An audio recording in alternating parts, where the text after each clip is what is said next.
हो गए आपको। नमस्कार। आप सभी का हार्दिक स्वागत एवं अभिनंदन है।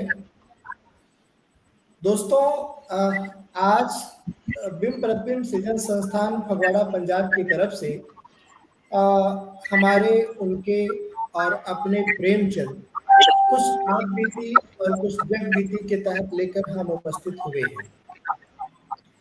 यह उपस्थिति इसलिए भी जरूरी है क्योंकि इधर के दिन विशेषकर जब से मैं जानने लायक हुआ हूँ और जब से साहित्य में रुचि रखने लगा हूँ, तब से तो प्रेमचंद को लोग अपने अपने हिस्से में बांट कर देख ही रहे थे। लेकिन इधर के दिन मैंने यह भी देखा है कि लोग सिर्फ अपने अपने, कुछ लोग जहाँ अपने अपने हिस्से में बांट कर देख रहे थे, और वहीं कुछ लोग अपने अपने हिस्से से हटा कर देख रहे हैं। जो नहीं हटा पा रहे हैं तो कुछ कूड़ों में फेंकने की साजिश रच रहे हैं, तो कुछ आउटडेटेड करार दे रहे हैं। कुछ तो यहाँ तक हुए कि उन्होंने बाकायदा यह घोषित कर दिया कि सामंतों के ही मुंशी प्रेमचंद हैं। हालांकि इसका खामियाजा जो हुआ वो ये कि आलोचना परिदृश्य पर वह उनकी अंतिम सिद्धि साबित हुई, जहां तक मुझे लगता है। तो हमारे, उनके और अपने, ये जो तीन शब्द हैं, तीन शब्दों में प्रेमचंद को खोजने का प्रयास आज हम करेंगे। और हमारे इसमें दो प्रमुख विद्वान उपस्थित हैं। डॉक्टर रूप सिंह चंदेल सर हैं, आप वरिष्ठ कथाकार हैं।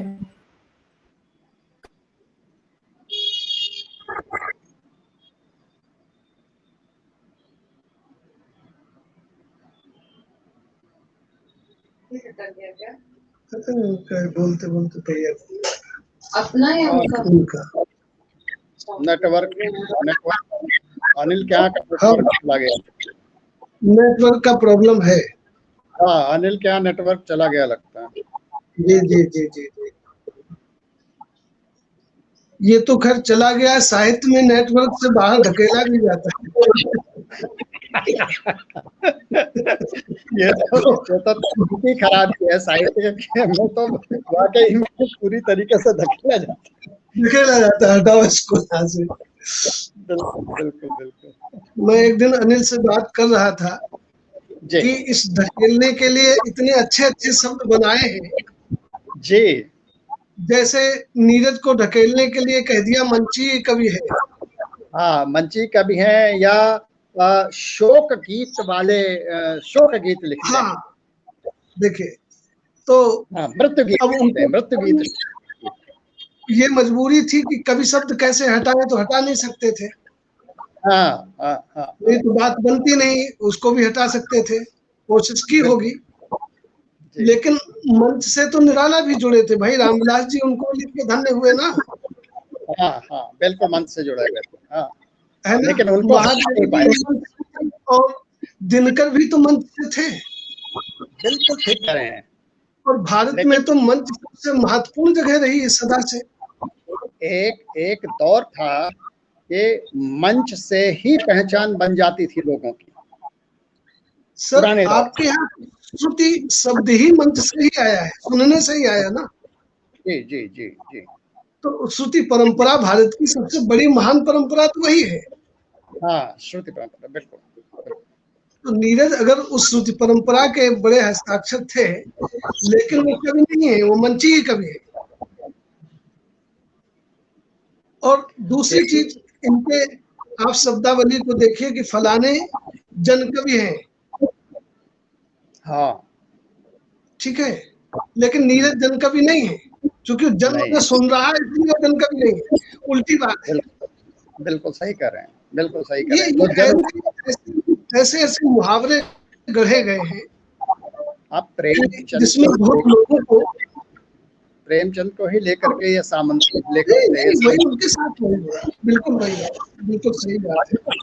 अभी तो ये शुरुआत हुई है। मैं आपको बता रहा हूँ, मैं मतलब जो मैं महसूस करता हूँ कि ये वे लोग हैं ये प्रेमचंद को जिनकी जो एक समय ऐसा था, आज से 10 साल 15 साल पहले एक कथाकार के रूप में अच्छी चर्चा हासिल कर रहे थे, बढ़ती और छूटते लेखन के कारण वो चर्चा से बाहर हो रहे हैं। तो चर्चा में स्वयं को लाएं कैसे, सबसे बड़ा प्रश्न उनके सामने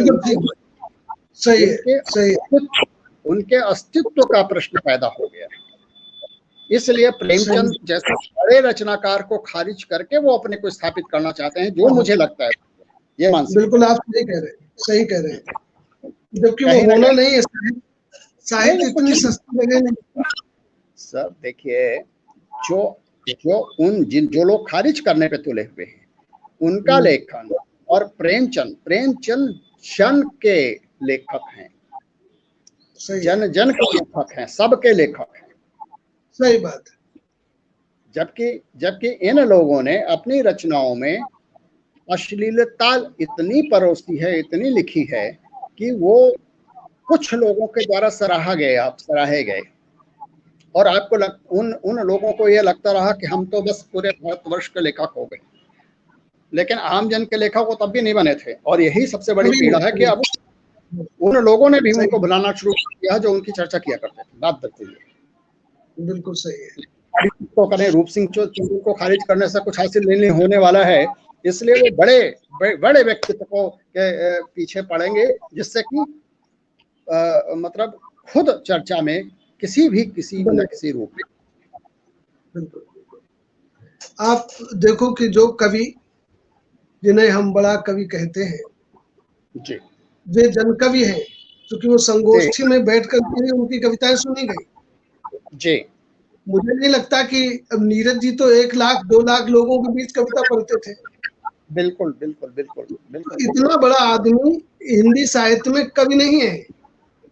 ठीक बात। और जो संगोष्ठी में 20 लोगों के बीच कविता पढ़ रहा है वो बड़ा कवि है, क्योंकि दरअसल एक विचारधारा खास उनका संबंध है। हाँ, उनको बड़ा कवि घोषित करने में तुली रहती है, और कुछ खास विचारधारा के कुछ खास लोग ही वो एक अभियान के तौर पर जुटे रहते हैं कि इसको हमें बड़ा कवि घोषित करना है। और ये जो लोग हैं सर, ये सामयिक तौर से लगता है कि उन्होंने बड़ा काम कर लिया है, लेकिन काल जो है, समय जो है, वो उसका डिवीजन ठीक से करता है। मैं अभी जो मैंने प्रेमचंद को खारिज करने वाले लोगों का मतलब किसी के नाम लेने की जरूरत नहीं है, क्योंकि वो क्या आवश्यकता सारी चर्चा में बातें आ चुकी हैं। समय जो आपने कहा ना, समय सबका हिसाब कर देता है। बिल्कुल कर लेता है, बिल्कुल उनका हिसाब समय कर रहा है। आप प्रेमचंद को खारिज नहीं कर सकते हैं, समय आपको ही हिसाब किए दे रहा। प्रेमचंद तो जहाँ थे आगे भी रहेंगे। बिल्कुल। अनिल बार कहाँ गायब हो जाते हो अब? बैकग्राउंड में चला गया था, नेटवर्क के कमजोर होने से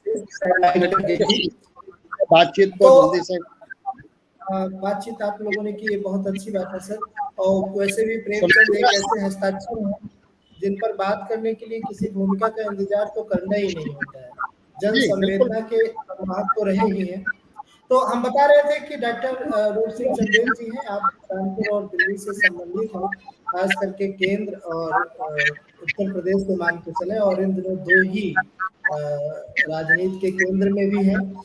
तो और कथा साहित्य में सर ने बहुत जरूरी काम किया है। अगर मैं थोड़ा सा कदम बढ़ा करके कहूँ कि जो अमरकांत, मुंशी प्रेमचंद और इन सब की परंपरा से जुड़ करके जो कथाकार आज वर्क कर रहे हैं, उनमें रूप सिंह चंदेल जी एक स्थान रखते हैं, इसमें कोई अतिशयोक्ति नहीं है। सर स्वागत है आपका। और दूसरे विद्वान के रूप में राकेश शर्मा जी हैं, किसी परिचय को मोहताज नहीं है। आप संस्मरण भी अच्छा, संस्मरण के क्षेत्र में अच्छा कार्य कर रहे हैं इन दिनों। और सबसे बड़ी बात ये कि बीड़ा जैसी पत्रिका का संपादन का दायित्व आप संभाल रहे हैं, और इतनी गंभीरता से संभाल रहे हैं कि जिन मुद्दों को आज अन्य पत्रिकाओं से देश निकाला दिया जा रहा है, उन मुद्दों को विशेषता देकर के आप ला रहे हैं। जैसे भाषा, वर्तनी, मानकीकरण, ये ऐसे क्षेत्र हैं जिनको अन्य पत्रिकाओं में ढूंढना बहुत मुश्किल हो रहा है। एक कवि हृदय संपन्न व्यक्तित्व और साहित्यिक इतिहास को गंभीरता से समझने और प्रस्तुत करने का जोखिम उठाने वाले व्यक्तित्व के रूप में राकेश शर्मा जी का हार्दिक स्वागत एवं अभिनंदन। तो बात वही है, अब हम बगैर किसी खास भूमिका के वापस आते हैं अपने उनके और हमारे उनके और अपने प्रेमचंद पर। तो दो विद्वान हमारे सामने हैं और दोनों जन ही प्रेमचंद को पढ़ते रहे हैं, देखते रहे हैं, उनके समय से की विसंगतियों को जहां अतीत की स्मृति के रूप में देखते हैं, वहीं उनके कहन को वर्तमान के परिवेश में रख करके उनको सजोते भी रहे हैं। तो एक जन का संबंध विशेष करके संपादक होने के नाते साहित्य और पत्रकारिता से जुड़ा है, एक जन का संबंध संस्मरणकार और कथाकार होने के नाते कथाभूमि और स्मृति अतीत से जुड़ता है। तो दोनों ही विद्वत जन का स्वागत है और दोनों जन से जनता की तरफ से, पाठक की तरफ से कुछ सवाल हैं, कुछ और सवाल क्या है, एक चर्चा पर चर्चा हम लोग करना चाहेंगे ताकि हमारे उनके और अपने के साथ साथ अभी गुरु सिंह परदेसर कह भी रहे थे कि सबके प्रेमचंद हो सके, तो हम एक शब्द और जोड़ देंगे, हमारे उनके अपने और सबके प्रेमचंद। तो सर सबसे पहली बात जो हम ये जानना चाहते हैं वो ये कि आखिर प्रेमचंद को लेकर इतना घमासान क्यों मचा है? क्यों हर कथाकार स्वयं के नाम से आगे न बढ़ करके प्रेमचंद को सीढ़ी या बैसाखी के रूप में प्रयोग करने के लिए तुला है? क्या वजह है? मुझसे प्रश्न कर रहे हो अनिल? प्रश्न आप दोनों जन से है। मैं ये बिल्कुल नहीं कहूंगा किसका जवाब चंदेल सर दें या इसका जवाब शर्मा सर दें, आप दोनों जन से हैं और हम तो हैं। पहले बात कह देता हूँ, दरअसल प्रेमचंद को लेकर के घमासान कुछ वर्षों से प्रारंभ हुआ है। उससे पहले तो प्रेमचंद को उसी दृष्टि से देखा जाता था, उसी तरीके से सम्मान दिया जाता था जैसा कि उनको मिलता आ रहा था। कुछ वर्षों से 5-6 सालों से जो मैं महसूस करता हूँ, हो सकता है इससे पहले भी रहा हो। इसका कारण अभी डॉक्टर साहब से मेरी बात हो गई थी, डॉक्टर राकेश जी से, कि ये अस्तित्व के संकट से परेशान लोगों द्वारा चलाया गया एक षड्यंत्र है। ये लोग जो उम्र के एक खास दहलीज पर पहुंच करके नहीं लिख रहे हैं या नहीं तो बराबर लिख रहे हैं। एक समय आज से 10-15 साल पहले बहुत चर्चा में रहा करते थे, हर पत्रिका उनकी चर्चा करती थी।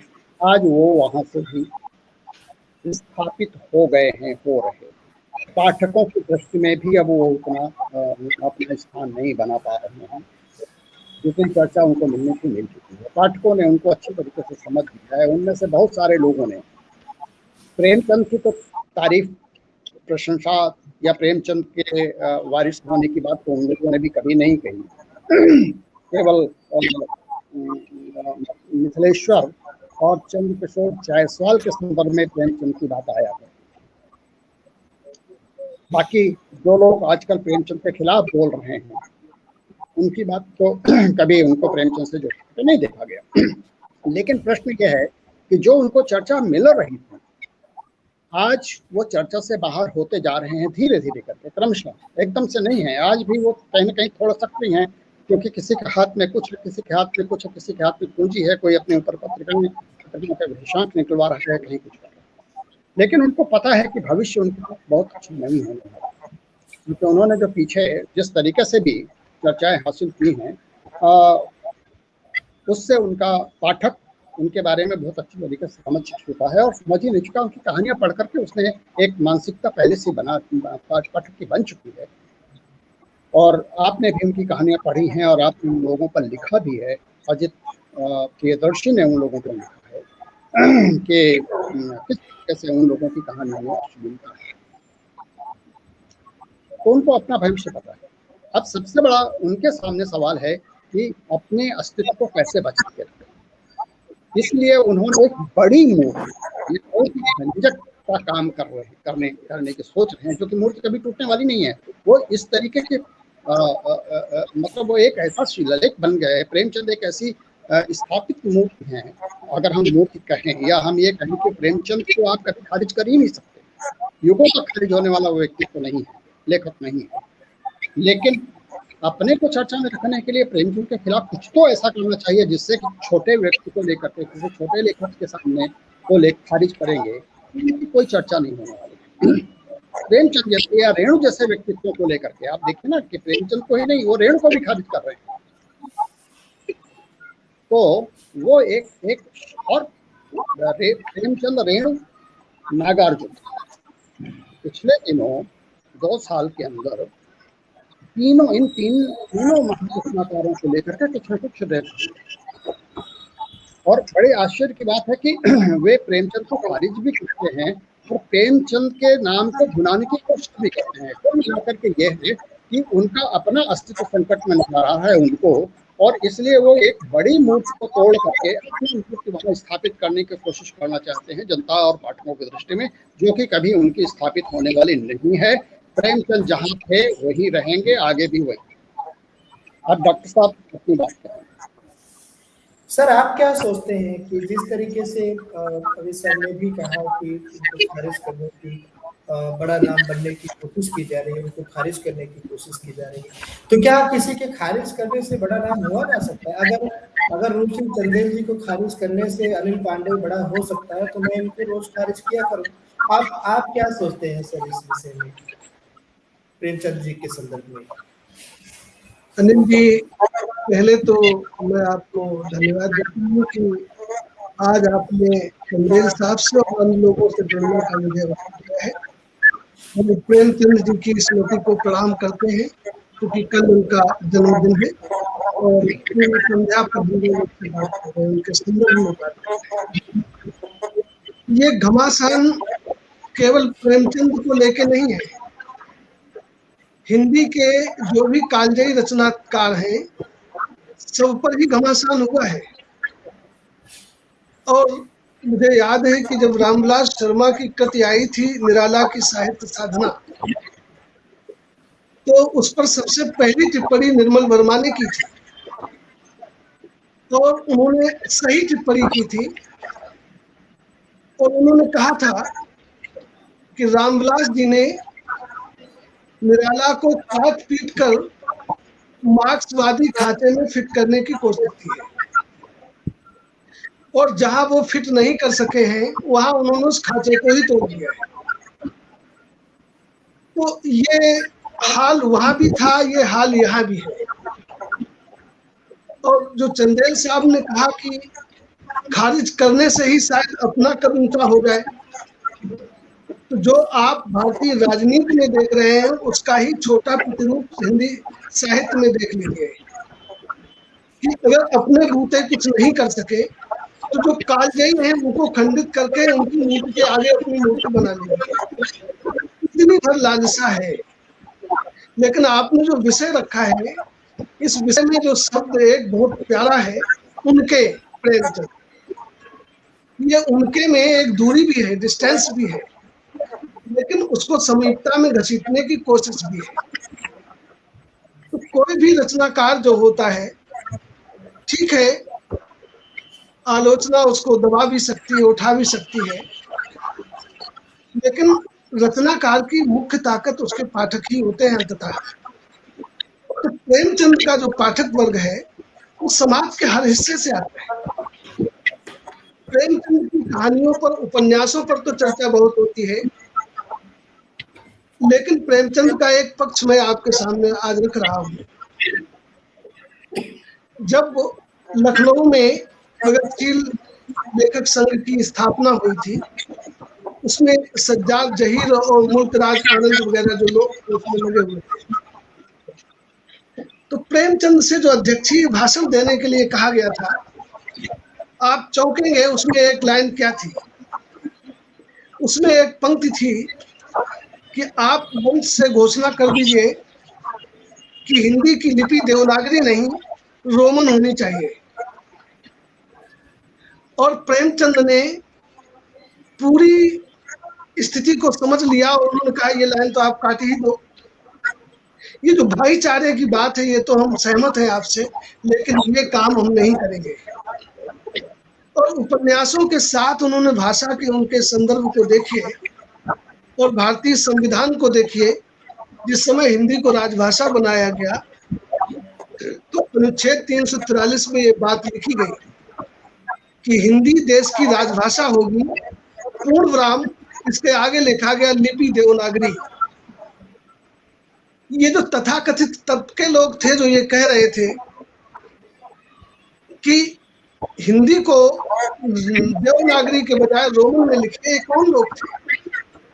वही लोग हैं जो इस समय घमासान मचाए हुए, इनका रूप बदला है और कुछ नहीं। तो प्रेमचंद की उस समय की चिंताएं भी और इस समय की जो वास्तविकताएं हैं उनके बीच आप सामने बैठा लें तो कितना दूरदर्शी व्यक्ति था वो, कि दूर से समझ रहे थे कि देश कहाँ ले जाने की कोशिश हो रही है। तो ये वो लोग हैं जो उस समय सफल नहीं रहे पर इस समय कुछ हो जाए।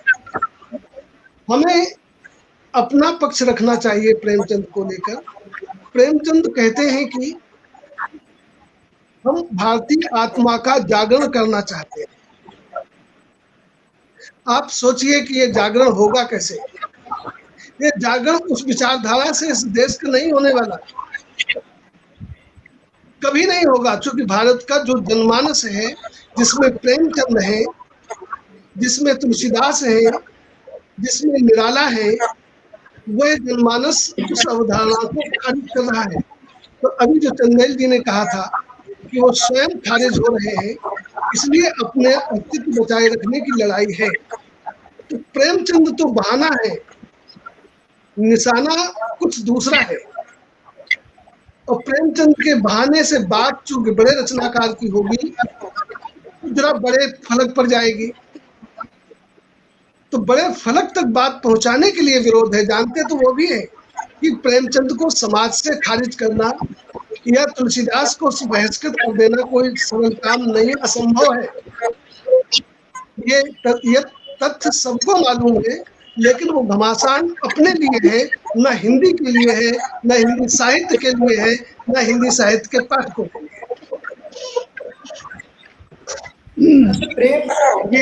प्रेमचंद के विषय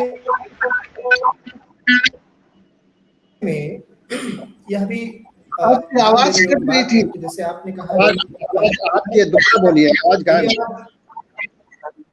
हाँ, अब जा नहीं, आवाज ठीक है ना? आवाज नहीं आ रही, अनिल जी आवाज गायब हो जाती है बीच से।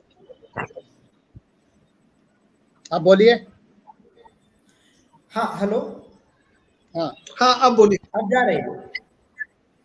आपने कहा सर अभी अभी कि प्रेमचंद चाहते थे कि भारतीय आत्मा की जागृति हो, भारतीय आत्मा को जागरूक किया जाए, और इसका प्रयास कर्मभूमि में भी मैं देखता हूँ, गोदान में भी देखता हूँ, और रंगभूमि वगैरह तो है ही साक्षात, और खासकर कायाकल्प वगैरह में तो पूर्ण रूप से भारतीय आत्मा को जगाने का प्रयास प्रेमचंद के द्वारा हुआ है।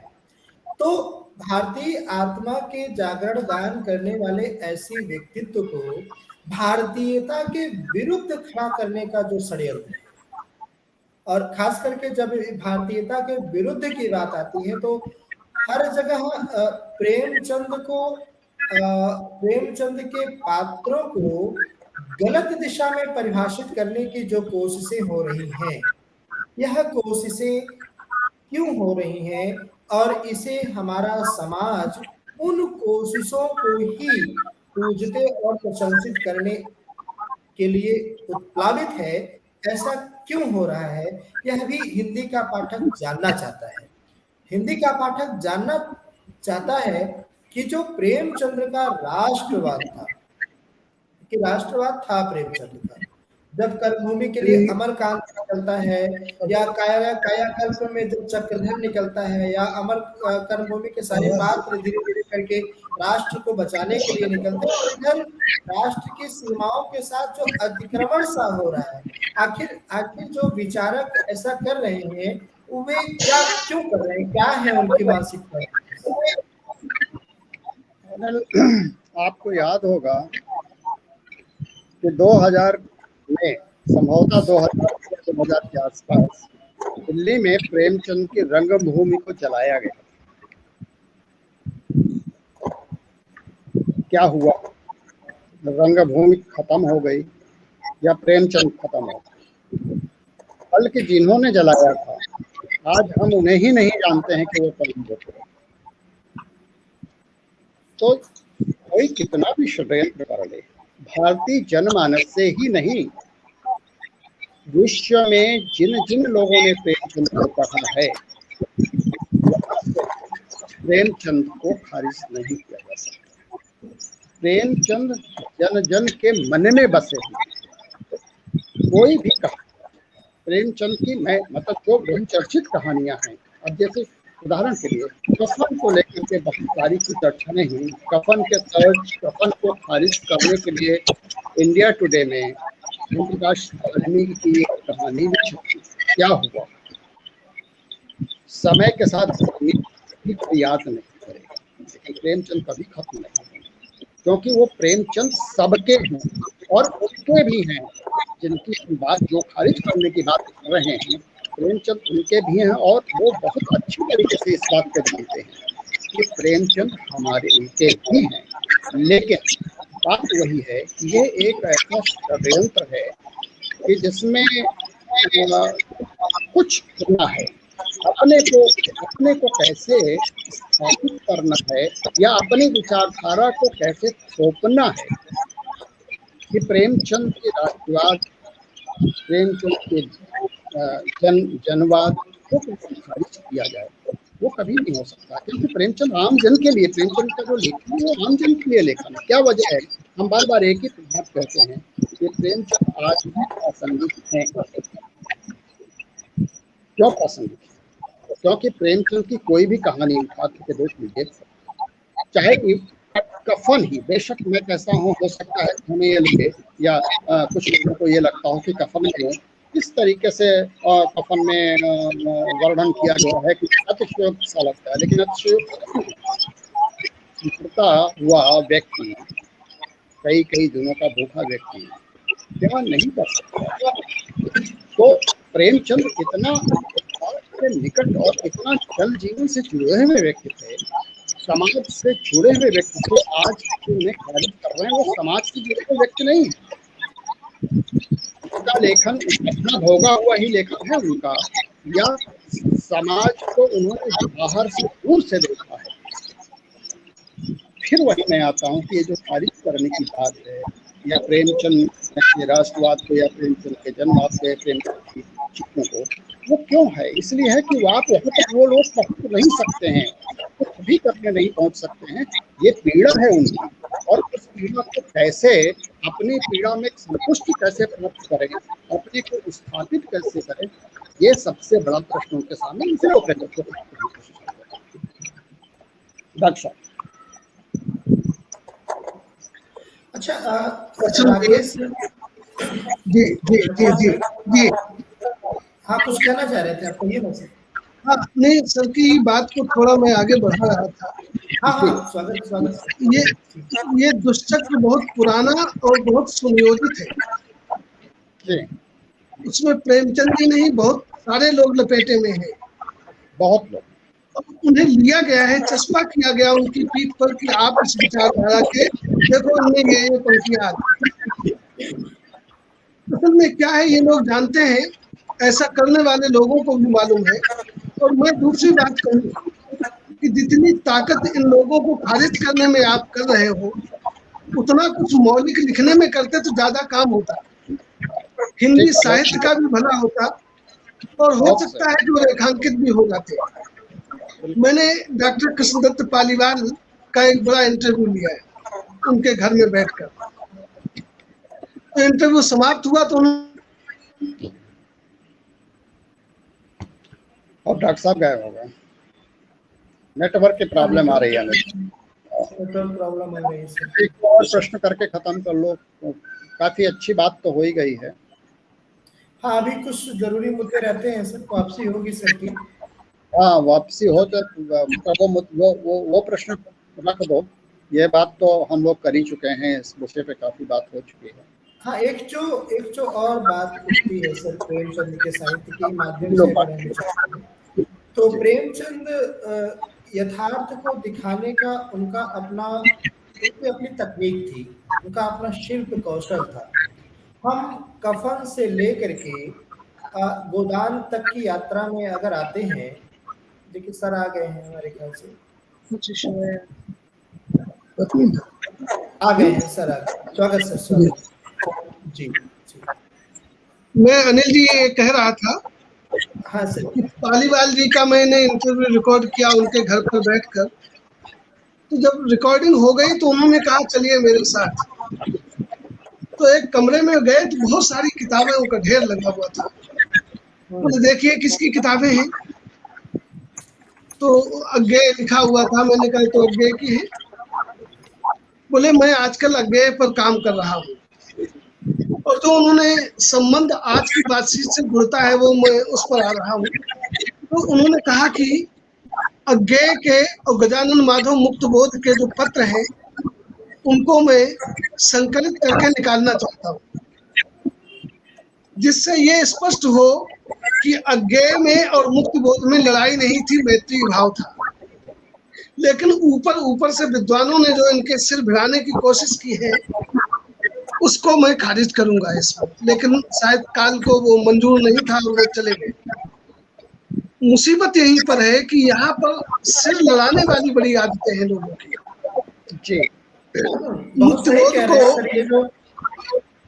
ये जो जी लड़ाने जी वाली पद्धति है, इधर एक नई तकनीकी विकसित की गई और कुछ एक सिरफिरे आलोचकों का प्रवेश हुआ और वो अब प्रसाद और शुक्ल जी को लड़ाने को तुले हैं। बिल्कुल बिल्कुल बिल्कुल। जैसे अगर नाम भी लिया जाए तो एक तत्कालीन में एक मुद्दा उठा है जिसकी शुरुआत मुद्दे की क्या नाम है उनका, विजय बहादुर सिंह जी करते हैं और परिणत की तरफ ले जाने की कोशिश विनोद शाही जी कर रहे हैं। और आचार्य शुक्ल जी और जयशंकर प्रसाद को जबरिया, जबकि आमने दोनों तो धारा पे खड़े होकर बात कर रहे हैं। पहले तो बढ़िया, प्रसाद जी को और मुंशी प्रेमचंद को ही आमने सामने रखा गया था बहुत समय।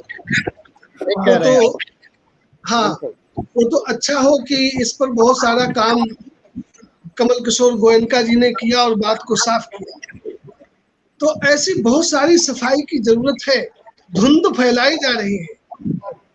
प्रेमचंद प्रकाश पुंज है और वो रहेंगे जीवन भर के। आप अनंत काल तक रहने वाला प्राणी है। बिल्कुल लेकिन ये धुंध जानबूझकर अपने हित में फैलाई जा रही है। इसका कोई हित प्रेमचंद से या उनकी कहानियों से या उनके उपन्यासों से कुछ भी लेना देना नहीं है। अपने हित में कितना धुआं फैलाया जा सकता है उसको देखिए। एक चीज और, अधिकांश लोग पढ़कर बातें नहीं कर रहे हैं, सुन कर रहे हैं। जो संगठन है लेखकों के वो सब पढ़ने वाले हों ऐसा नहीं है।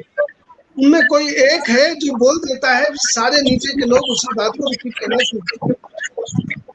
और वो रिपीट इतना ज्यादा किया जाता है कि उसकी एक इको बन जाती है, एक ध्वनि बन जाती है और वो सब वही सुनाई पड़ने लगती है।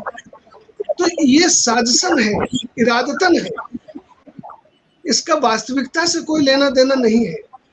आपका जो उद्यम है वो वास्तविकता के धरातल पर टिक रहा है कि प्रेमचंद को किस रूप में स्थापित किया गया था या स्थापित है, या समाज ने उनको किस रूप में स्वीकार किया, वही प्रेमचंद का असली चेहरा है। क्योंकि पाठक से बड़ा कोई आलोचक होता नहीं।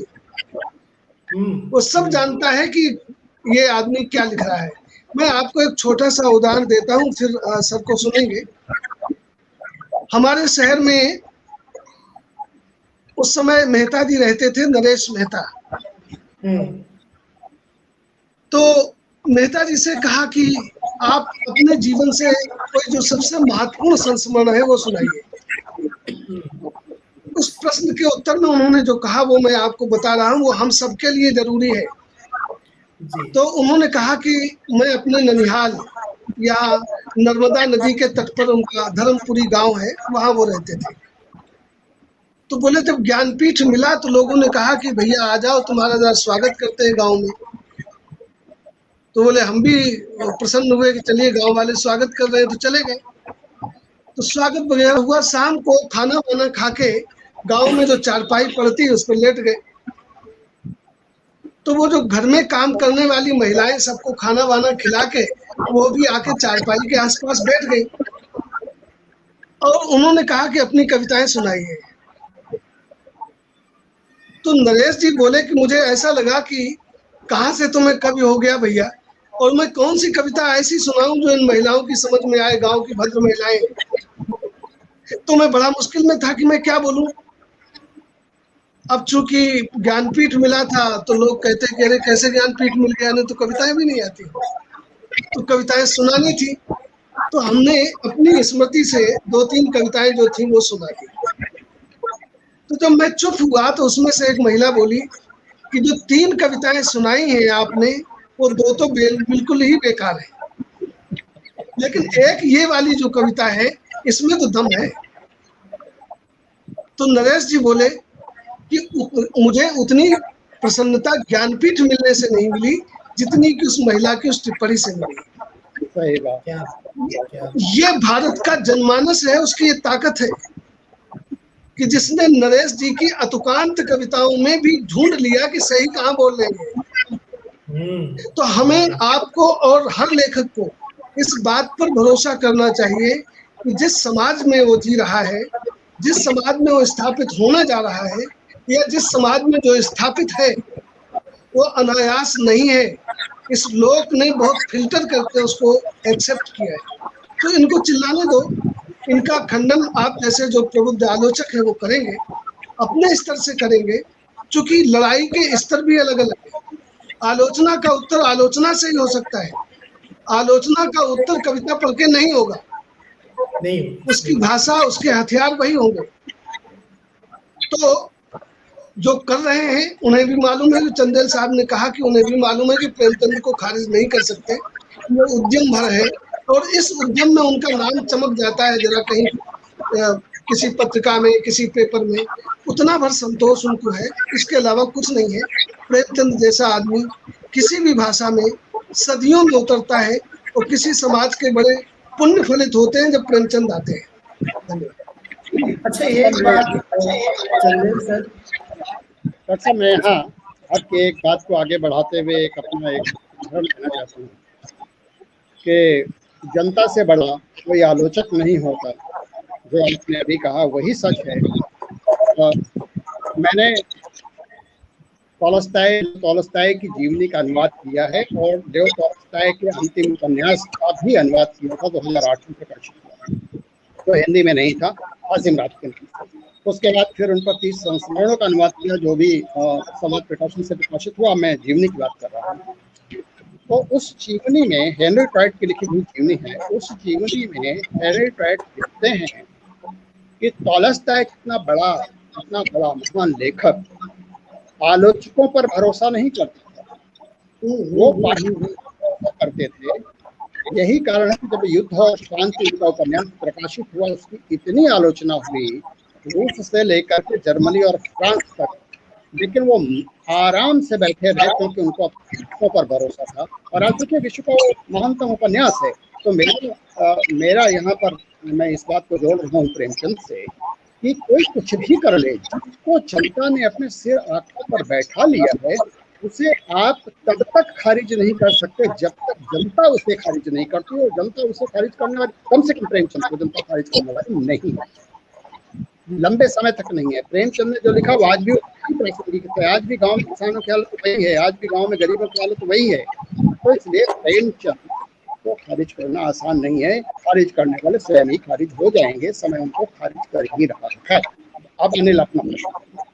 अच्छा, जो दूसरी बात है सर वो ये कि प्रेमचंद के पास लोग कहते हैं कि प्रेमचंद आदर्शवादी थे, फिर उसके बाद यथार्थवादी हुए, फिर उसके बाद आदर्शोन्मुख यथार्थवाद हुआ। तो जो मेरा ये कहना यहाँ पर ये है और जानना भी ये है कि प्रेमचंद के पास यथार्थ को दिखाने का अपना कौशल था, अपनी तकनीक थी। वे अगर यथार्थ को दिखाते थे और अगर एक विशेष नंगेपन को भी दिखाते थे तो कपड़े से लदे पड़े दिखाते थे। जैसे कफन के ही दृश्य को ले लीजिए कि जिस समय एक स्त्री एक बच्चा जिस समय पैदा हो रहा होता है, उस समय की प्रसव पीड़ा जिस तरीके से और जिस कौशल से प्रेमचंद दिखाते हैं, वहाँ आप ताक झांक करते हुए भी एक शालीनता पाठक के साथ साथ एक पूरे परिवेश में बनी रहती है। जबकि इधर के कथाकारों में वह शालीनता जाती नहीं। अगर प्रेमचंद की जगह आज के अधिकांश कथाकारों की बात कर रहा हूँ, कुछ अपवाद हैं उनकी बात नहीं कर रहा हूँ, आज के अधिकांश कथा लेखिकाओं या लेखकों को रख दिया जाता, तो हमारे ख्याल से प्रसव पीड़ा के दौरान जो शालीनता प्रेमचंद के माध्यम से दिखाई गई और जो यथार्थ सामने लाया गया, तो उधर न लाया गया होता। यही स्थिति गोबर और झुनिया के साथ जो प्रेम प्रसंग है, उसमें भी सीमाओं को तोड़ते भी हैं और सीमाओं को तोड़ने के बावजूद भी तमाम सीमाओं को जारी रखते हैं। जो सामाजिक सीमाएं होती है, जो अनुशासन होता है, अनुशासन एक रूढ़ि को तोड़ते हुए अनुशासन को बरकरार रखते हैं।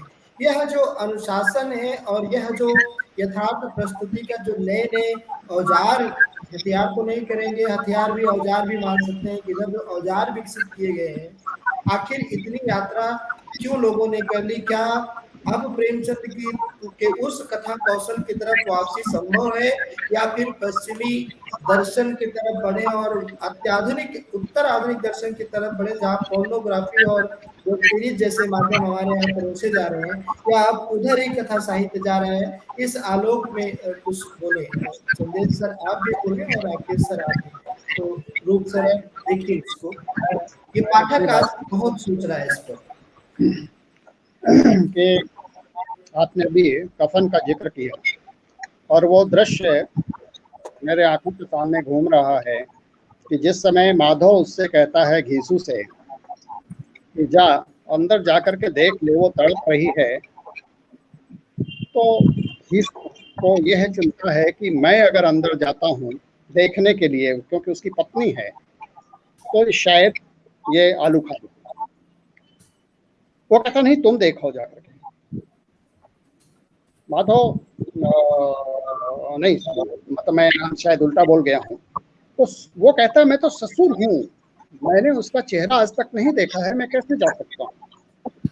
ये जो शालीनता प्रेमचंद की कहानी में है, जबकि अन्य रचनाओं में जिस शालीनता के साथ में वो नग्नता को भी प्रस्तुत करते हैं, लेकिन उसे नग्नता की तरह नहीं प्रस्तुत करते। और केवल ये प्रेमचंद में नहीं है, पुरानी पीढ़ी के तमाम लेखकों में आप देखिए कि उन्होंने, देखिए नग्नता या आज का जो लेखक जिस लेखकों की बात की, सभी तो नहीं लेकिन बहुत सारे ऐसे लेखक नग्नता बिल्कुल नग्नता की तरह प्रस्तुत कर रहे हैं। उन पर आपने भी लिखा है, लौह में आपका बहुत लंबा आलेख प्रकाशित हुआ था, कुछ 3-4 लेखकों को, 4 लेखकों को लेकर के। अजित प्रियदर्शी की तो आलोचना पुस्तक ही है, इसमें 3-4 लेखकों को लेकर के उन्होंने आपकी बहुत लंबी बात कही है। और पीछे एक कहानी पाखी में प्रकाशित हुई थी जिसमें माँ के साथ बेटे के हिंद वैध संबंधों की चर्चा कर दी गई थी, एक लेखक ने किया था और उस पर आपने बहुत अच्छे तरीके से लिखा था, विवाद हुआ। तो ये सब क्यों कर रहे हैं? दरअसल प्रेमचंद ने अपने भोगे यथार्थ को, देखे यथार्थ को प्रस्तुत किया, और हर लेखक अमूमन ही करता है। प्रेमचंद ने जो अपने गांव के आसपास या अपने समाज में और जो खुद का उनका अपना जीवन था, जो कुछ भी उन्होंने देखा उसको प्रस्तुत किया, लेकिन उन्होंने समाज ध्यान में रख करके चीजों को प्रस्तुत किया। नग्नता तो वैसे जैसे कि मतलब दिखाना चाहिए वैसे वो दिखा सकते हैं, लेकिन नहीं, उनके दृष्टि में समाज, राष्ट्र, उन्होंने समाज का ख्याल रखा।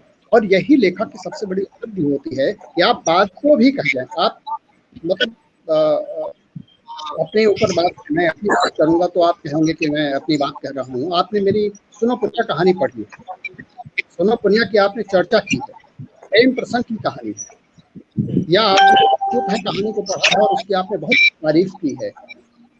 मैं भी तो लेकिन समाज के प्रति हमारा ये लेखक का एक दायित्व होता है कि समाज में तो सब कुछ हो रहा है, समाज तो सब कुछ जानता है, लेकिन हम उसको उसी तरीके से जैसा हो रहा है उसी तरीके से अगर लेखक प्रस्तुत कर देता है तो साहित्य भाव साहित्य कहाँ होगा, कहाँ रहेगा?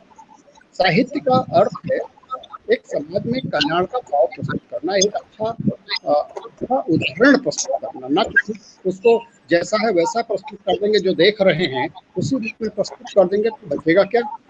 बचेगा ये कि जो आगे आने वाली पीढ़ियां हैं वो फिर वैसे ही करने लगी, ये तो साहित्य में ऐसे ही हो रहा था, या तो जिम्मेदारी पूर्ण तरीके से किया। आज के लेखन में वो जिम्मेदारी भी नहीं है, और सबसे बड़ी बात आज के लेखन के साथ जो हो रही है वो ये है कि वो तत्काल चर्चा में आ जाना चाहते हैं। उनको लगता है कि इस तरीके से नग्नता को प्रस्तुत करने से चर्चा ज्यादा होती है। कुछ हमारी पत्रिकाएं हैं, नाम लेने की जरूरत नहीं है, उन्हें आप भी जानते हैं कि उन्होंने, बल्कि मैं बहुत स्पष्ट तौर पर कहूँ कि इसकी तो शुरुआत हमारे राजेंद्र यादव जी ने की थी। अश्लील कथा साहित्य को तो राजेंद्र यादव, मैं राजेंद्र यादव का बहुत अच्छा हमारा उनसे संपर्क था। मैंने सबसे बड़ा संस्मरण राजेंद्र यादव पर लिखा है। 1994-95 के आसपास से हंस जब निकलना शुरू हुआ, 1986 के आसपास से, 1986 में, तब से लेकर के और 92-93 तक हंस बहुत ही अच्छे तरीके से रचनाएं प्रस्तुत कर रहा था, और ऐसा लग रहा था कि प्रेमचंद की विरासत को राजेंद्र यादव बहुत अच्छे तरीके से संभाल रहे हैं, नए कथाकारों को भी बुला रहे थे। लेकिन धीरे धीरे जैसे जैसे वहां कुछ महिलाओं का प्रवेश होता है, राजेंद्र यादव को और सारिका और कुछ सप्ताहिक हिंदुस्तान, धर्म जैसी पत्रिकाएं बंद होती हैं, तो राजेंद्र यादव को अचानक अपनी पत्रिका और अपना ये एहसास होता है कि हम कुछ कर सकते हैं। उन लेखिकाओं के प्रवेश से राजेंद्र यादव ने स्त्री विमर्श की अवधारणा प्रस्तुत की। उसी तरीके से वाल्मीकि जैसे लेखकों को स्थापित करने के लिए क्या करके उनके दरबार में उनके बैठते, उनको स्थापित करने के लिए उन्होंने दलित विमर्श की अवधारणा प्रस्तुत की। दलित विमर्श अपनी जगह रहा, लेकिन स्त्री विमर्श के नाम पर उन्होंने अश्लील साहित्य परोसना। मेरे साथ जो इंटरव्यू है उनका, उसमें वो कहते हैं, अपने इंटरव्यू में मेरे एक प्रश्न के उत्तर में कहते हैं कि स्त्री क्यों नहीं अपने देह का अपनी तरह से इस्तेमाल कर सकती, यह देह मेरी है, इसका जैसे चाहूंगी मैं ऐसे इस्तेमाल करती हूँ। तो जो उनकी सोच थी, उसी सोच को उन्होंने अपने हंस में अपनी कहानियों को प्रस्तुत किया। परिणाम ये हुआ कि हंस से चर्चा मिलने वाली पत्रिका थी। तो एक बड़ा साहित्य में, किसी का नाम लेने की जरूरत नहीं, अनिल आप भी जानते हैं और डॉक्टर भी जानते हैं कि कौन कौन से उस दौर में रचनाकार लेखिकाएं, लेखक आए जिन्होंने हंस के लिए ऐसी कहानियां लिखी। और जब हंस के लिए, तो फिर दूसरी पत्रिकाओं ने भी वही शुरू कर दिया। कथा देश वगैरह ने पीछे दलित विशेषण निकाला था और एक कहानी किस तरीके से हमारी बहस हो गई थी, और उस लेखक ने मुझे किस तरीके से अप्रोच किया, इस पर प्रश्न उठाते हुए। तो कुल मिलाकर ये जो लेखकों में, इसके कारण वो समाज के प्रति अपने उत्तरदायित्व को भूल जाते हैं। मुझे एक ही बात लगती है कि शायद उनको लगता है कि उनके आपकी जो चर्चा है वो शायद कालांतर में लंबे समय तक प्रेमचंद प्रकरण को जो है जीवित रखिए, जो कि ऐसा होने वाला नहीं है। आप देख रहे होंगे कि बहुत सारे कथाकार भूलते जा रहे हैं। आज आपने लड़क में जिन 4 कथाकारों की चर्चा की है, उसमें से एक कथाकार जो अपने समय में आज से 7-8 साल पहले तक बहुत चर्चित हुआ करते थे, आज वो परेशान है, तड़पड़ा रहे हैं, उनकी चर्चा नहीं हो रही है। वो अपनी चर्चा से बाहर होने की वजह से उनकी तड़पड़ाहट है। तो कहने का मतलब ये है कि हमें लेखक को, रचनाकार को प्रेमचंद की तरफ ही जाना पड़ेगा, अमरकांत की तरफ ही जाना पड़ेगा, प्रसाद सिंह के निकट जाना पड़ेगा। बहरहाल, मैं डॉक्टर साहब आप कुछ कहिए। सबकी बात कोई थोड़ा आगे बढ़ाते हैं। प्रेमचंद ने जब यथार्थ की बात शुरू की थी तो एक वाक्य उनका बहुत अच्छा है कि कोरा यथार्थ किसी काम का नहीं होता। अब इस कोरे यथार्थ को ओढ़ा जाए या बिछाया जाए, क्या किया जाए? दूसरी जिन रचनाकारों की कहानियों की चर्चा आप कर रहे हैं, अब ये आप सोचिए कि एक वास्तव में लेखक है या ये तो पूर्ण लेखक है डॉक्टर साहब जी, पत्रकार। बात जब कहता है तो आदर्श को ध्यान में रख के ही कहता है। यही तो पत्रकारिता और साहित्य में फर्क है। डॉक्टर विद्यानिवास मिश्र कहते थे पत्रकारिता और साहित्य में केवल इतना अंतर है कि पत्रकारिता तात्कालिक साहित्य है और साहित्य स्थायी पत्रकारिता है। तो इन लोगों को एक भ्रम है कि हम साहित्यकार हैं। वस्तु स्थिति यह है कि वो किसी एक बड़ी पत्रिका के मुख उसको साधन बनाकर अपने आप साहित्यकार कहने लगे। उनमें साहित्य का क्या लक्षण है भाई? किसी भी स्त्री को नग्न दिखा देना है साहित्य में साहित्य के ना, गलत बात है। साहित्य को तो जहाँ नग्नता है उस पर पर्दा डालकर बताना है कि बात नग्न थी। अगर आप सीधे सीधे बात करेंगे तो साहित्य का मतलब क्या है? आप दो बड़े कवियों का उदाहरण लीजिए। राम कथा पर सबसे महत्वपूर्ण काम वाल्मीकि का है। वाल्मीकि के और सीता के जो लक्ष्मण के संवाद है वो आप देखिए। और फिर जब तुलसीदास का नाम आता है तो तुलसीदास कहते क्या है? सखर सुकोमल मंद दोष रहित दूषण सहित। जो कुछ भी बाबा जी आपने लिखा है मैं आपको बनता हूँ मुनिपद कंज रामायण जिन निर्मयो। लेकिन कैसा? एक हाथ से तो प्रार्थना की और दूसरे हाथ से शपथ लगाई कि सखर। ये साहित्य में सखर क्या है? यही नग्नता है। ये साहित्य का गुण हो ही नहीं सकता। कैसे होगा? जो अभी डॉक्टर साहब कह रहे थे कि साहित्यो भावाई साहित्य, जो साहित्य की भावना है, जो सबको समाहित करके चलने का उद्यम है, वही तो साहित्य है। वरना साहित्य और पत्रकारिता में फिर कोई फर्क नहीं बचेगा। तो ये जो सारा उद्यम जो लोग कर रहे हैं जी, और ये इस तलाश में कर रहे हैं कि हमें ज्यादा पाठक मिल जाएगा इस चटकारेपन से। कोई पाठक मिले ना मिले, लेकिन इज्जत तो उनकी नहीं रहने वाली है समाज में। क्योंकि भारतीय समाज का जो हृदय है वो इस नग्नता को स्वीकार करने वाला नहीं है और किसी भी युग में नहीं रहा। तो इसलिए ये जो उद्यम जिन्होंने चलाया, सर ने उनके नाम भी लिए, तो वो हंस के बजाय क्या हुआ उसका सबको मालूम है। और ये जब तक सशरीर रहते हैं तब तक इनकी वाहवाही भी होती है, बड़ी गरिमा भी होती है। कई नाम लिए जा सकते हैं इस संदर्भ में और मैं लेता भी हूँ और मैं ये कहता हूँ कि अब वो लोग शरीर में नहीं है। लगता है कि जैसे हिंदी में हुए ही नहीं थे। अब उनका नाम नहीं लेता कोई, वरना हर मंच से उनका ही नाम होता था। तो ऐसा क्या हुआ भाई? साहित्य तो काल को के कपाल पर चढ़ करके जाने वाली चीज है ना। प्रेमचंद को हम और आज याद कर रहे हैं, उसमें तुलसीदास भी आ रहे हैं, उसमें निराला भी आ रहे हैं। ये लोग शरीर में नहीं है। जो अभी अभी शरीर छोड़े हैं हमारे आपके देखते देखते, उन लोगों का नाम लेवा कोई नहीं है। लेकिन उनके ही थोड़े आगे पीछे रामविलास शर्मा गए समाज से, उनका नाम आप लेंगे, मैं लूंगा और बाध्य है हम लेने के लिए। क्योंकि उस व्यक्ति ने जो सृजन किया है, जो सृजना कर्म है, उसका मूल्यांकन तो पीढ़ियां करेंगी ना। तो उनसे जो पूछा था किसी ने कि आपने निराला को स्थापित करने के लिए निराला की साहित्य साधना लिखी, तो उन्होंने कहा नहीं, किसी को स्थापित और विस्थापित करना मेरा काम नहीं है। एक लेखक जो स्वयं ना कर सका वो काम आलोचक का है, वो मैंने किया है। तो दूसरा उनसे सवाल किया गया कि आप अपने समय के दो बड़े कवियों के नाम गिनाना चाहेंगे? तो उन्होंने कहा पहला नाम लिखिए मैथिली शरण गुप्त। आप देखिए चौंक गया आदमी, बोले आप और मैथिली शरण गुप्त? तो उन्होंने कहा चौंकिए मत, मैथिली शरण गुप्त पीताम्बरी ओढ़कर राम राम कहते हुए कविता लिखते हैं। ये उनका निजी पक्ष है। मैं मार्क्स का को अनुगमन करता हूँ, ये मेरा पक्ष है।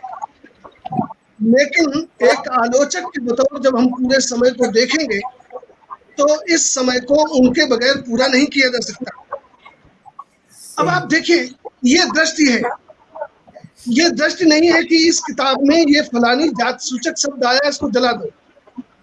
अरे भाई, एक शब्द से पूरी किताब को खारिज कर सकते हो, एक पात्र के किसी कथन से पूरे रामचरितमानस को खारिज कर सकते हो। ये कौन सी परंपरा है, ये कौन लोग हैं, ये निहायत और निहायत गिरे हुए लोग हैं। इनकी समझ का जो दायरा है वो विस्तारित नहीं है। इन्होंने भारतीय साहित्य की परंपरा को ठीक से समझा नहीं। तो जब तक आप पूरी परंपरा को समझेंगे नहीं तो उस परंपरा में आप क्या काम करेंगे। इसलिए प्रेमचंद कहते थे कि कोरा यथार्थ नहीं, आदर्शवादी यथार्थ चाहिए। और लेखक के काम की चीज यही है। सबके अलग अलग काम है, अलग अलग सेक्टर हैं, अलग अलग भाषाएं हैं, उनकी अलग अलग शब्दावलियां हैं। साहित्य की शब्दावली, साहित्य का हृदय और साहित्य का मूल्य ये नहीं है जो इस समय जो लोग कहानियों में, उपन्यासों में नग्नता भरने की कोशिश कर रहे हैं। ये बहुत दूर तक जाने वाला परिदृश्य नहीं है।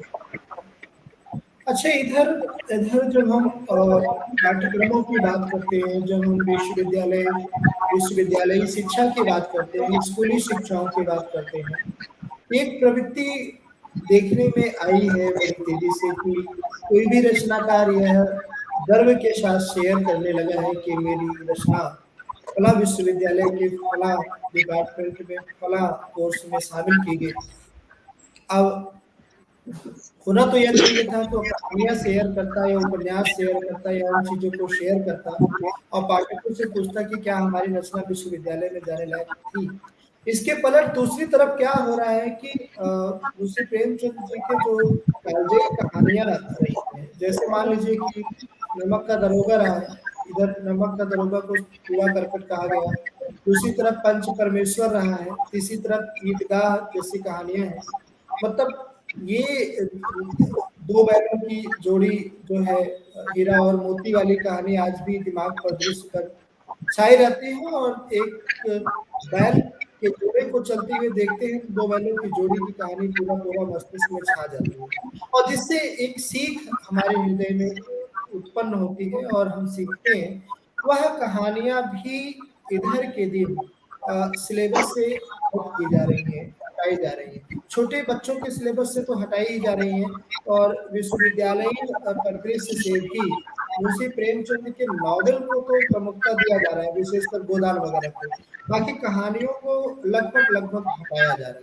कि यह कहाँ तक उचित है इस आत्ममुग्ध स्व केंद्रित और स्व आत्ममुग्ध युग में प्रेमचंद की उन कहानियों को जिससे कि बच्चों का मनोविज्ञान प्रभावित हो और वो कुछ सीखे, कैसे वापसी लाई जा सकती है। और ऐसा षड्यंत्र भी अगर किया जा रहा है तो क्यों किया जा रहा है?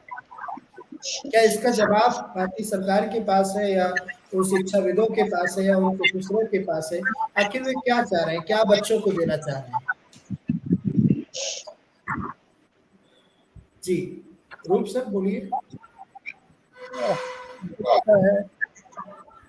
अनिल, ये तो एक आत्ममुग्धता ही है जो लेखक लिखते घूमते हैं कि मेरी कहानी चीन में किसी कोर्स में लग गई या मेरी कहानी पूना के किसी विश्वविद्यालय के किसी कोर्स में लग गई। ठीक है, तो उपन्यास लग गया तो समझ में आता है कि आप उसकी चर्चा करते हैं, लेकिन कहानी लग गई तो, लेकिन ये एक प्रकार की आत्ममुग्धता तो है ही है। और सोशल मीडिया ने, जैसे कहते हैं फेसबुक वगैरह ने, ये बहुत सारे अवसर दे दिए हैं इस तरीके की बातों के लिए, जो लोग इस तरीके की बातें करते हैं, लिखना है अपने बारे में कुछ बताना है और वो बता दे रहे हैं।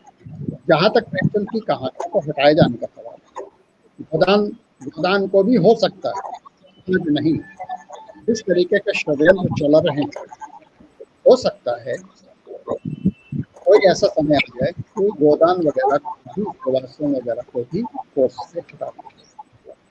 कहानियों को हटाने के पीछे हम धीरे धीरे करके, मतलब देखिए, जो एक षड्यंत्र है प्रेमचंद को अलग करने का, वो एक षड्यंत्र के तहत ही हो रहा है, जैसा मेरा अपना मानना है। और वो एक खास सोच और खास वर्ग के द्वारा किया जा रहा है। तो उनकी कहानी को कोर्स, छोटे बच्चों के कोर्स से हटाया गया, जैसे कि आप कह रहे हैं, ये अपने आप में एक बहुत दुर्भाग्यपूर्ण है। वे कहानियां हम लोगों ने पढ़ी अपने बच्चों में, अपने छोटे कक्षाओं में, और आज भी वो हमें प्रेरणा देती हैं, आज भी हमारे ध्यान में बैठी हुई है। बड़े क्लासेस कक्षाओं में आकर के भी वो कहानियां बड़े ढंग से, बड़े रूप में, विस्तृत रूप में, व्यापक रूप में सोचने समझने और पढ़ने की लिए हमारे सामने होती हैं, या शिक्षकों द्वारा उनकी व्याख्या विस्तृत रूप में की जाती है। लेकिन उनको एक स्रोत के तहत होता है।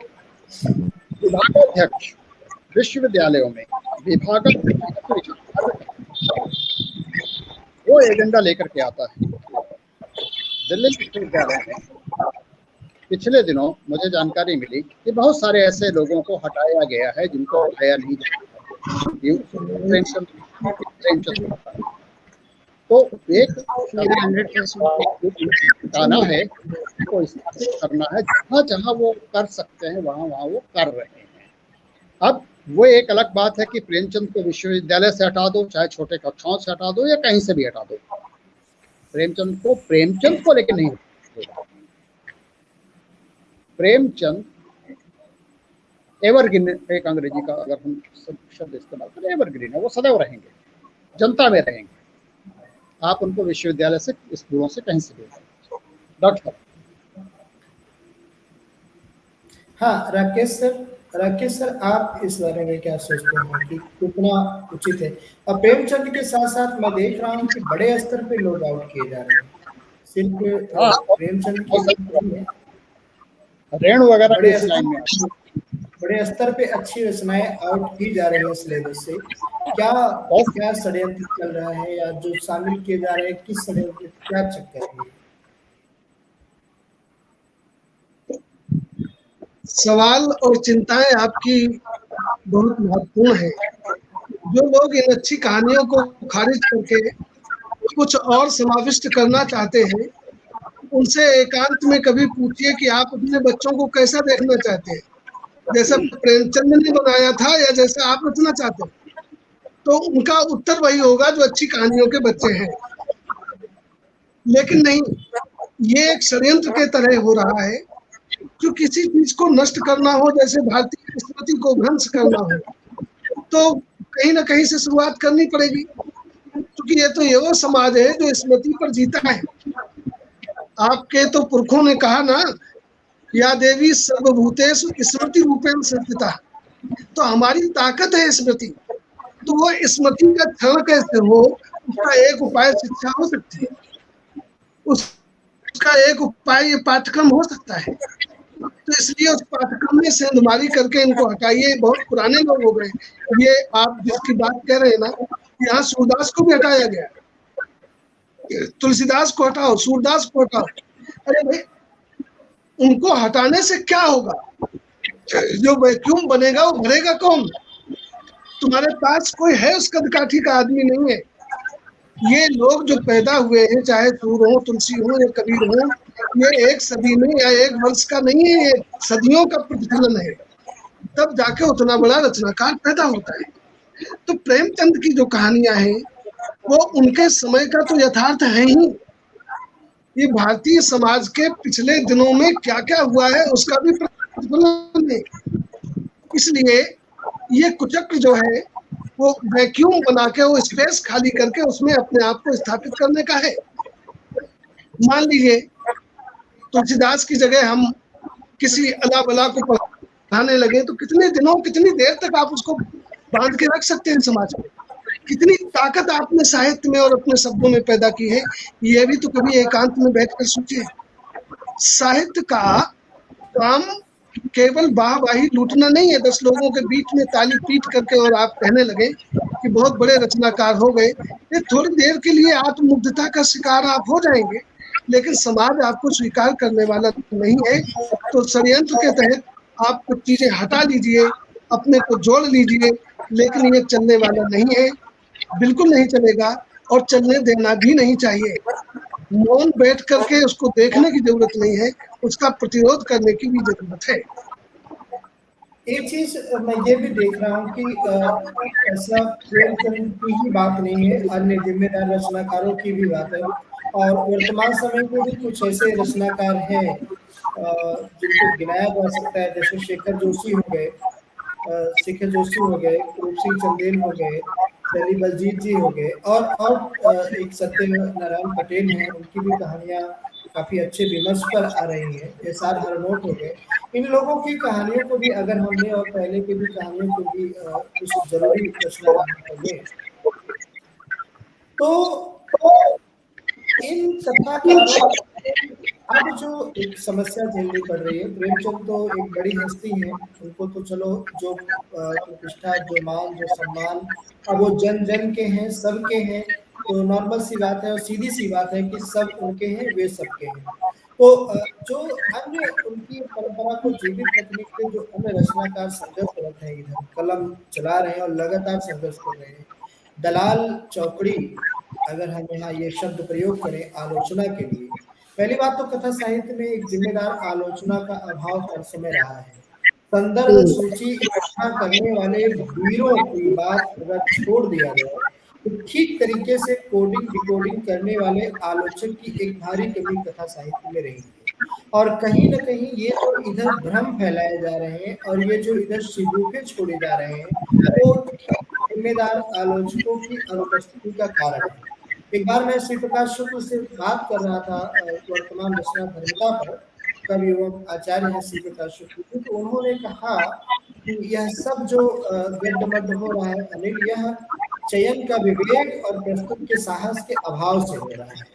तो यह जो चयन का विवेक है ठीक तरीके से रखने का, यह इधर क्यों मरा जा रहा है और इस विवेक को जागृत करने के लिए क्या हिंदी परिक्षेत्र से बाहर वालों को खोज करके लाया गया आलोचना पर काम करने के लिए, या हिंदी में कुछ ऐसे आलोचक हैं जिनके जिनके यहाँ थोड़ी सी रोशनी दिखाई दे रही है, तो उस रोशनी को कैद करके हिंदी के कथा संसार में उजाला लाने का प्रयास किया जाए। और शेखर जोशी, रूप सिंह चंदेल, एस.आर. हरनोट, ये सब जो लोक धर्मी रचनाकार हैं, मैं जनवादी रचनाकार नहीं कह रहा हूँ, क्योंकि इस समय सबसे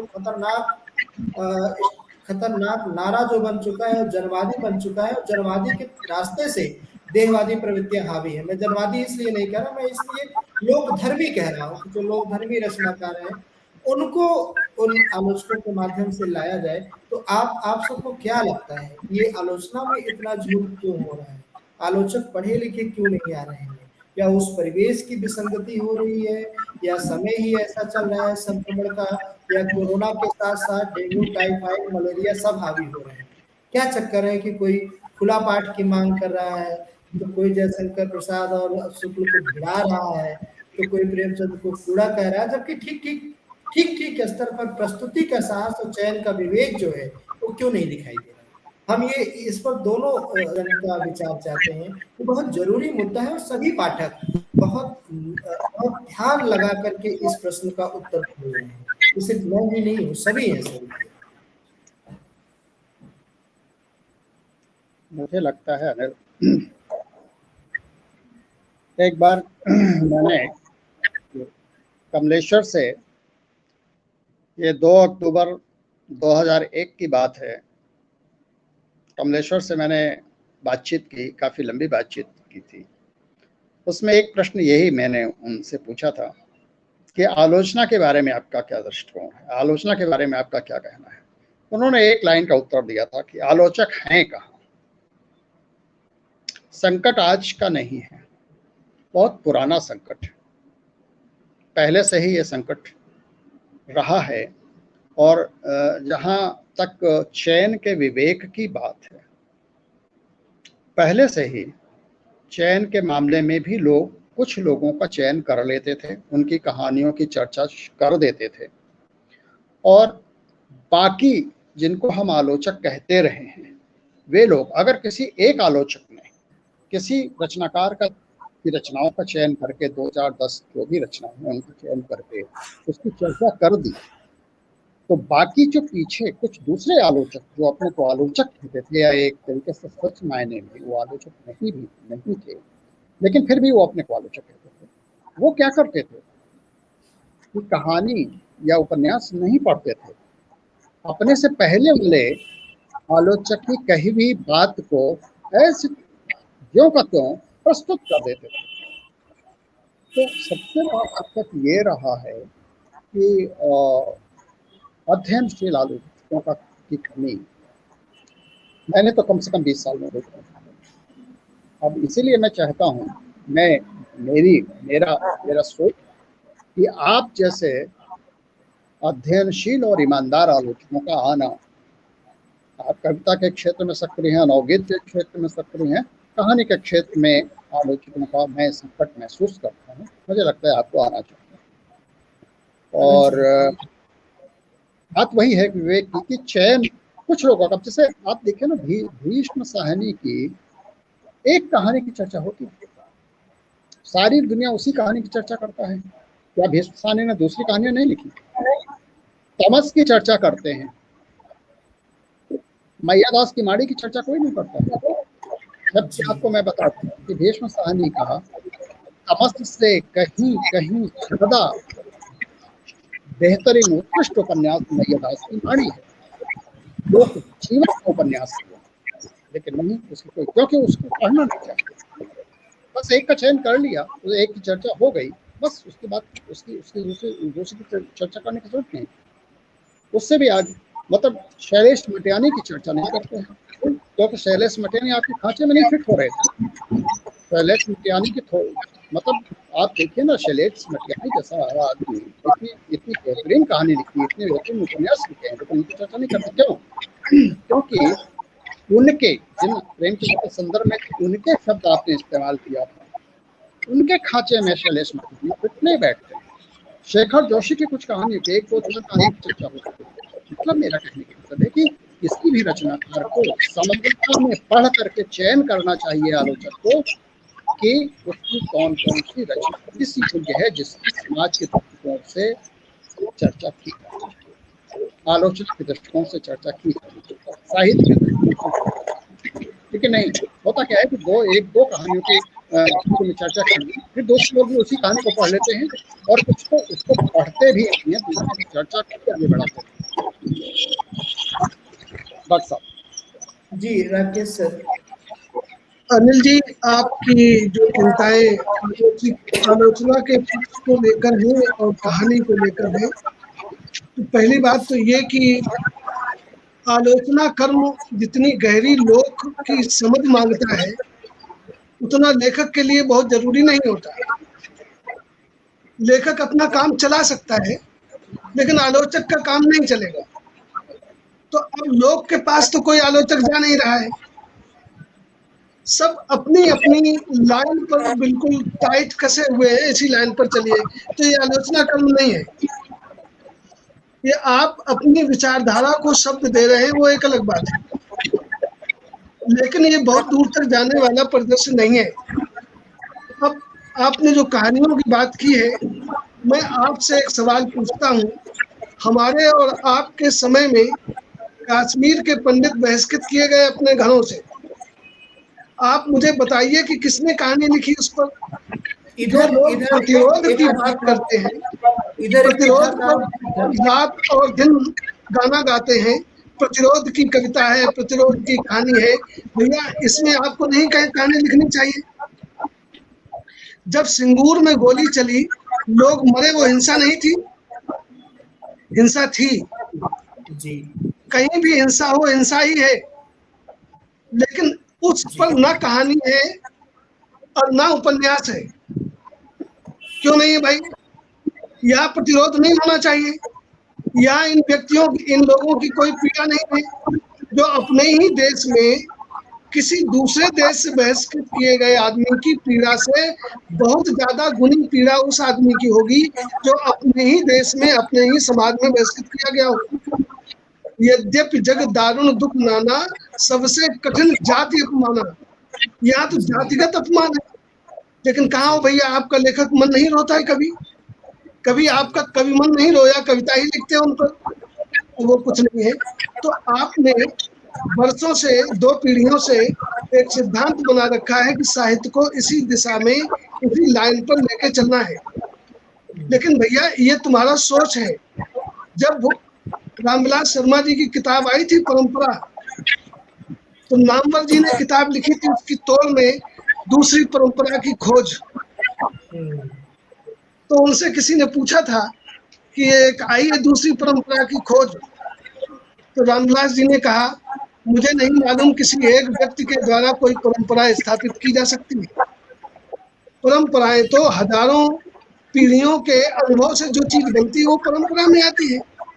पर से अपरा मुझसे बेहतर कल और आएंगे, खिलती नगमे नगमे क्या है वो गाना, नगमों से खिलती कलियां चुनने वाले, मुझसे बेहतर कहने वाले, तुमसे बेहतर सुनने वाले। तो ये परंपरा का द्योतक है। लेकिन हमारे यहाँ पिछले कई दशकों से परंपरा और रीति रिवाज को एक साथ जोड़ करके दबा दिया गया है और उस परंपरा को ऐसे खारिज किया जा रहा है जैसे कोई कुरीत हो।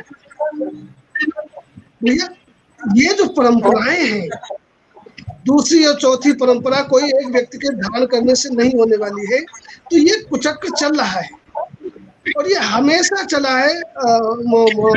पांडे जी, हर युग में इस तरह के लोग रहे। आप संस्कृत साहित्य में देखिए, जब महाकवि भारवी थे तो उसी समय महाकवि माघ भी थे। माघ में महीना में सूर्य मंद होता है, इसलिए उन्होंने अपना नाम रखा था भारवी, चमकता हुआ सूर्य हूं मैं। तो ये चीजें हमेशा रही है, प्रतिद्वंदता रहे, स्वस्थ परंपरा वाली प्रतिद्वंदता हो तो ठीक है, लेकिन किसी स्थापित व्यक्ति को अनायास उसकी हत्या करके और खारिज करना ये कुचक्र है, ये सहनीय नहीं है।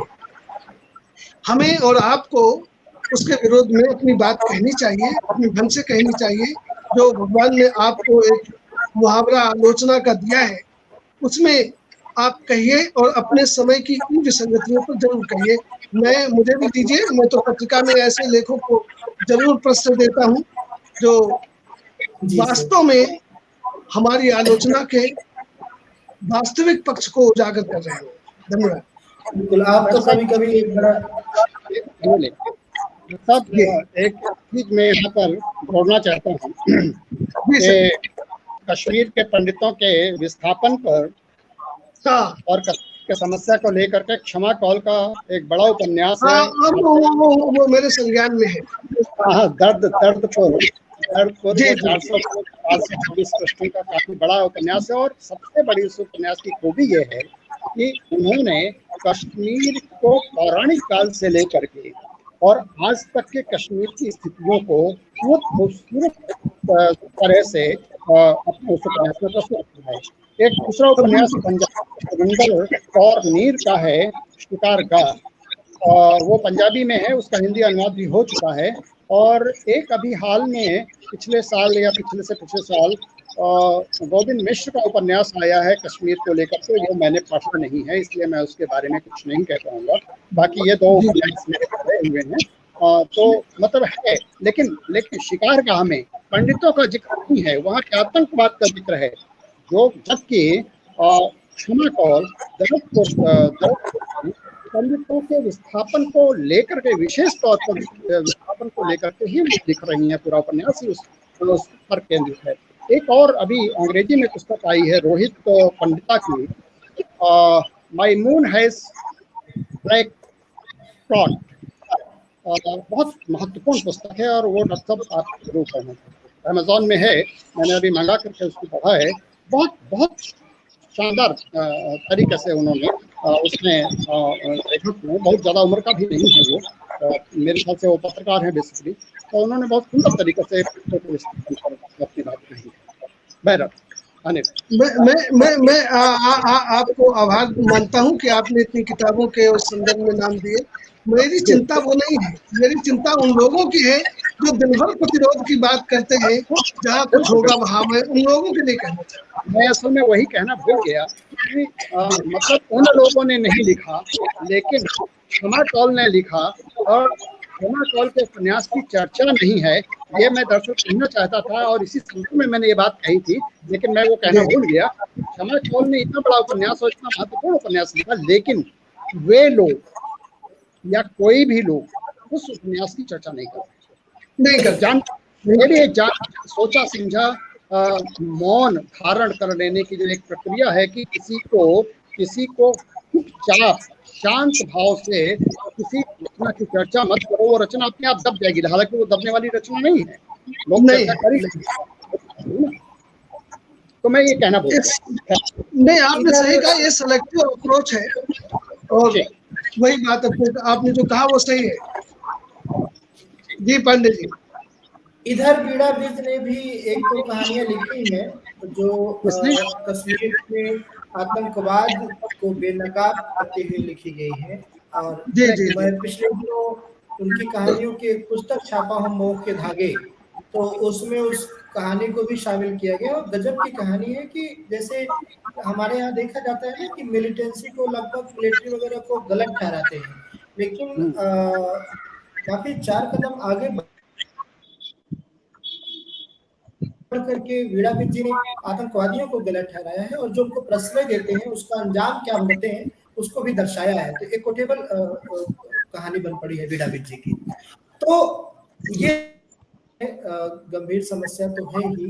अब क्योंकि काफी समय हो गया है, आप लोग भी थक गए होंगे। जी जी जी। आप दोनों विद्वत जन का समय अनिल पांडे को और प्रतिबिंब सृजन संस्थान के लिए मिला, और खासकर रचनावली त्रैमासिक पत्रिका के प्लेटफॉर्म पर हम लोग लाइव हैं स्ट्रीमयार्ड के माध्यम से, तो यह हमारे लिए बहुत शुभ और बड़ी बात है। और विशेष करके कि दोनों जन अपने अपने क्षेत्र में व्यस्त रहने वाले और घड़ियों के हिसाब से चलने वाले लोग हैं, तो मैं भी अब उसी रास्ते चलने का प्रयास करता हूँ।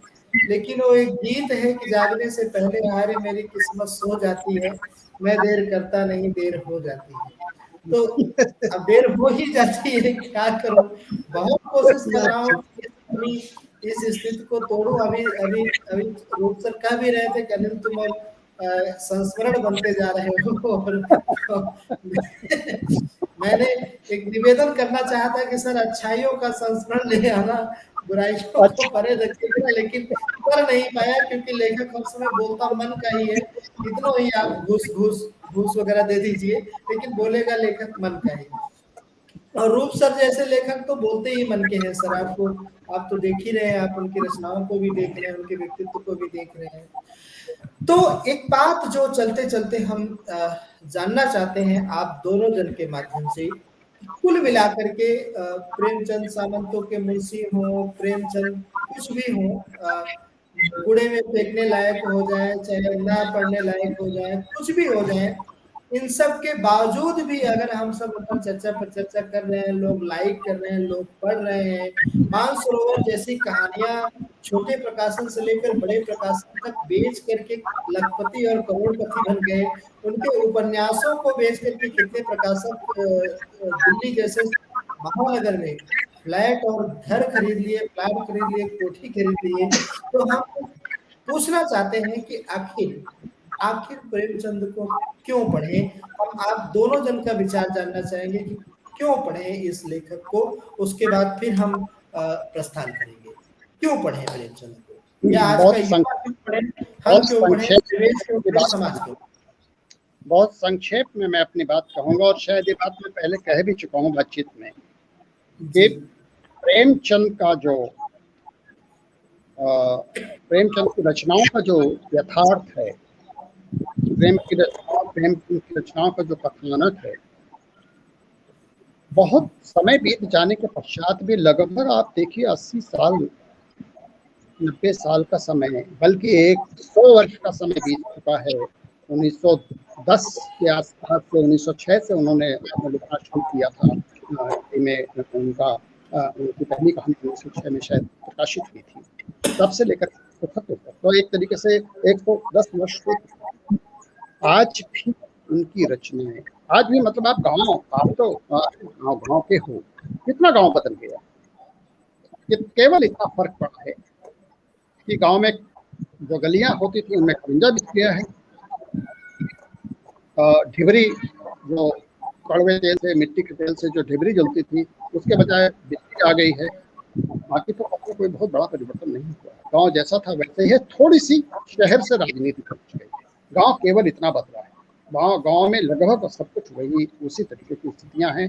आज किसान पहले के अपेक्षा ज्यादा ही परेशान है। तो मुझे लगता है कि प्रेमचंद इसीलिए सामयिक भी हैं, प्रासंगिक, और वो शायद अगले, हो सकता मुझे भारतीय अगले 100 वर्ष तक तो कम से कम उनकी कहानियाँ इसी तरीके से सामयिक और प्रासंगिक रहेंगी, कहानियाँ और उपन्यास।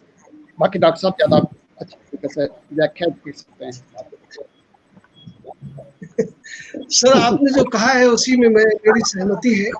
मैं दो ही बातें कहूँगा कि यदि आप लेखक हैं तो कैसे सरल और सहज बना रखा जा सकता है, अपने आप को जी बनाए रख सकते हैं, सहज और सरल कैसे लिख सकते हैं। कबीर ने कहा था ना कि चढ़िए हाथी ज्ञान का सहज दुबीचा डाल। जब आदमी ज्ञान पर बैठता है तो अभिमानी हो जाता है, असहज हो जाता है। प्रेमचंद सर्वत्र सहज है। यदि आप लेखक हैं तो प्रेमचंद को इसलिए पढ़िए कि सब लिखते हुए भी सहज कैसे रहा जा सकता है। बिल्कुल। तो यदि आप मनुष्य हैं, पाठक हैं, तो आप प्रेमचंद को इसलिए पढ़िए कि एक मनुष्य में संवेदना को कैसे जिंदा रखा जा सकता है। समाज क्या है, संस्कृति क्या है। अरे भाई, प्रेमचंद अंततः गांधी के पास जाते हैं, किसी और विचारक के पास नहीं गए। जिस विचारक को लेकर के लोग झंडा बरदारी कर रहे हैं, प्रेमचंद के आदर्श गांधी हैं, मार्क्स नहीं है। और ये बात एक दिन बातचीत में मैंने आपसे कहा भी था कि एक किताब है हिंदी में रामविलास शर्मा की, गांधी, आम्बेडकर, लोहिया और भारतीय इतिहास की समस्याएं। इसमें एक तो पंडित नेहरू नहीं है, दूसरे मार्क्स नहीं है। भारतीय इतिहास की समस्याओं का जब भी मूल्यांकन करना होगा, जब भी देखना होगा, आपको प्रेमचंद के पास जाना पड़ेगा, क्योंकि उस समाज की विसंगति को आप समझेंगे कैसे, और जब तक आप समझेंगे नहीं, निराकरण क्या करेंगे। प्रेमचंद ने जिस किसान की, जिस गोबर और उसकी बात की है, आज भी परिदृश्य बहुत कुछ बदला नहीं है। दूसरी बात, जहां जहां सामंतवाद बहुत देर तक रहा है, वहां पर स्त्रियां उतनी ही दमित हैं आज भी। तो उन अवशेषों को खोदना और उन अवशेषों पर लेखक अपना महल खड़ा करे, उसके लिए प्रेमचंद बहुत जरूरी है। आपको एक उसके रामविलास शर्मा के सूत्रों से कह दूं, निराला की साहित्य साधना की पृष्ठभूमि जितनी भी है वो प्रेमचंद की के संघर्ष की कथा है। रामविलास शर्मा ने लिखा कि बनारस से लमही जाते थे और लौटकर आकर के बनारस में उस गंगा के प्रवाह को देखते रहते थे। तो प्रेमचंद की सारी पीड़ा निराला के मानस में जो बैठी और वो जो प्रकट हुई, वो राम की शक्ति पूजा में आई। ये रामविलास शर्मा के शब्द है, मेरे नहीं।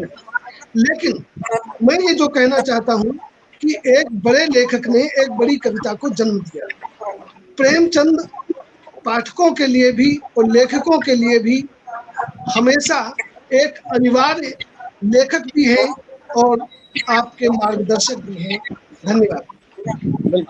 बिल्कुल बहुत अच्छा लगा आप सबने गंभीर विवेचन और विश्लेषण किया सर। आप यह है कि धरती धन नापना को बाहर किया जा रहा है, चर्चा से बाहर किया जा रहा है। जगदीश चंद्र का उपन्यास धरती धन नापना, नरक कुंड में बास और यह जमीन तो अपनी थी, वो ट्रिलॉजी है उनकी। दरअसल उनको तो जलंधर वाले ही बाहर कर रहे हैं, बाकी चीजें जलंधर के ही लोग बाहर कर रहे हैं। मोहन सप्रा जी तो मुझे एक बार ये फोन पर कहा कि यह जगदीश चंद्र के लिखे हुए, जगदीश चंद्र ने अपने वो जगदीश चंद्र ने उपन्यास नहीं लिखे, वो तो किसी को बताते रहते थे, कहानी बोलते रहते थे, उनका टाइपिस्ट उनको टाइप करके दे देता था और वही उपन्यास के रूप में वो आ गए। तो जलंधर के ही लोग जगदीश चंद्र को जब बाहर के दे रहे हैं, तो बाकी देश की बात की जाए, वैसे ही सच है कि वे इतने अद्भुत उपन्यास हैं। मैं प्रसंग से हट करके ये बात कर रहा हूँ क्योंकि अभी किसी आपको श्रोता ने बलविंदर सिंह अत्री जी ने ये प्रश्न किया है सर कि अपना अभिमत रखा है। कवि हैं आप, पंजाब के जागरूक कवि हैं बलविंदर सिंह अत्री जी। उन्होंने कहा है कि धरती धन अपना जैसे उपन्यास तक को चर्चा से बाहर रखा जाए। हाँ, चर्चा से बाहर हम यहाँ नहीं रख रहे हैं, हम तो उनकी मतलब ये चूंकि चर्चा तक का केंद्र जो है प्रेमचंद को, इसलिए मतलब उनकी बात नहीं की गई है। लेकिन वो एक तीनों उपन्यास बहुत महत्वपूर्ण है, ट्रिलॉजी है उनके, एक ही पात्रकाली को लेकर के लिखे गए उपन्यास हैं। और मुझे लगता है दलित जीवन पर अद्भुत उपन्यास है। और सबसे बड़ी बात, मैंने अपने एक आलेख में जो अक्षरा में छपा था उसमें ये बात लिखा था कि दलित जीवन पर 5 लेखकों के उपन्यास प्रकाशित हुए हैं, वो पांचों लेखक दलित नहीं हैं। मौरी कीट, मदन दीक्षित, और एक टुकड़ा इतिहास गोपाल उपाध्याय, नाचे बहुत गोपाल, अमृतलाल नागर, जगदीश चंद्र के उपन्यास, और एक कहते हैं एक उपन्यास उनका गिरिराज किशोर का।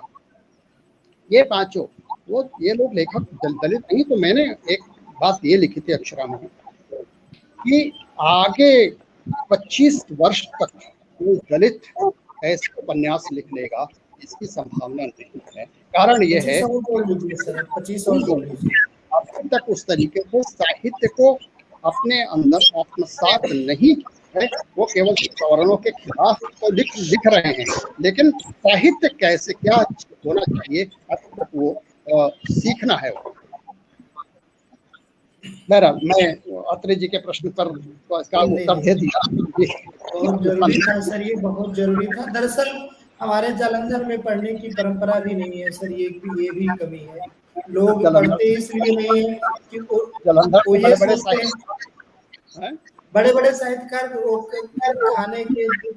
खाने के अलग अलग दांत होते हैं ना, कहा गया। हमारे जालंधर के लोग तो ये समझते हैं, अधिकांश लोग ये समझते हैं कि अगर हम पढ़ लेंगे तो इनकी वैचारिकता हम पर हावी हो जाएगी, तो हम लिखेंगे क्या। और आप ये समझ सकते हैं कि जो एक दूसरे की कविता को नहीं पढ़ सकते वो उपन्यास कहाँ से पढ़ेंगे। तो सपना सर वैसे भी बड़े हैं, बुजुर्ग हैं, तो अपने बड़ेपन के कारण वो जगदीश को छोटा समझते हैं। अब वो जगदीश चंद्र वगैरह के साथ कविता आंदोलन में रह चुके हैं, तब जगदीश चंद्र उनके सामने क्या है। वो असल में जगदीश चतुर्वेदी के साथ थे ना, जो अश्लील कविताएं लिखते थे। तो अब जगदीश चंद्र वगैरह को तो हवा समझते हैं। और जालंधर के कई ऐसे उपन्यासकार हैं, कवि हैं, कथाकार हैं, जो और आलोचक भी, इवन आलोचक भी बहुत से ऐसे हैं। व्यक्तिगत ना हुआ जाए, क्योंकि ये तो साहित्यिक मुद्दा है, व्यक्तिगत नहीं ही है। हम लोग व्यक्तिगत खींच लेते हैं, वो अलग बात है। तो अभी हमारे साथ निर्मल जसवाल राणा मैम भी रही, अलका कांसरा जी रही, और परविंदर सिंह अत्री सर रहे। ये सब बराबर सक्रिय रहे और हमारी चर्चाओं को सुनते हुए बीच बीच में अपना विचार भी इन्होंने दिया है। सर और मैम, हम आप सबके आभारी हैं और आप सबका बार बार इस प्लेटफॉर्म पर स्वागत करना चाहेंगे, क्योंकि भविष्य में भी हम इन सब को परेशान करते रहेंगे, क्योंकि आदत सी बन गई है जागने की। तो अगर मैं जग रहा हूँ तो बड़े कैसे सोएंगे। बच्चा जब जग रहा है, बड़ों को सोने का वैसे भी फुर्सत नहीं मिलेगी, क्योंकि वो शोर से नहीं सो पाएंगे। अगर शोर से नहीं सो पाएंगे तो बोलेंगे तो ज्ञान वाली बातें बोलेंगे, तो हम सब उससे लाभान्वित होंगे। तो हम बार बार इन सबको खींच करके इस प्लेटफॉर्म पे लाता रहूंगा। और बहुत ही अच्छा और समृद्ध विश्लेषण आप टेलीविजन के माध्यम से मिला, हम इसके आभारी हैं। और ये पूरा प्लेटफॉर्म फेसबुक और त्रैमासिक पत्रिका, दिन प्रतिदिन सृजन संस्थान, दिन प्रतिदिन प्रकाशन, दिन प्रतिदिन पत्रिका, मतलब अभी 1-2 नाम छोड़ रहे हैं, ये सभी आप सभी के आभारी हैं सर। नो डाउट हम सब। अनिल जी, इंदौर के एक कवि थे चंद्रसेन विराट। हाँ सर। उनकी 2 पंक्तियां हैं, कठिन समय है गाते रहना, जगते और जगाते रहना। तो क्या बात, ये वही समय है, तो जगते भी रहिए और जगाते भी रहिए। बहुत बहुत धन्यवाद आपका, आपने अवसर दिया। चंद्र साहब, आपको प्रणाम। नमस्कार।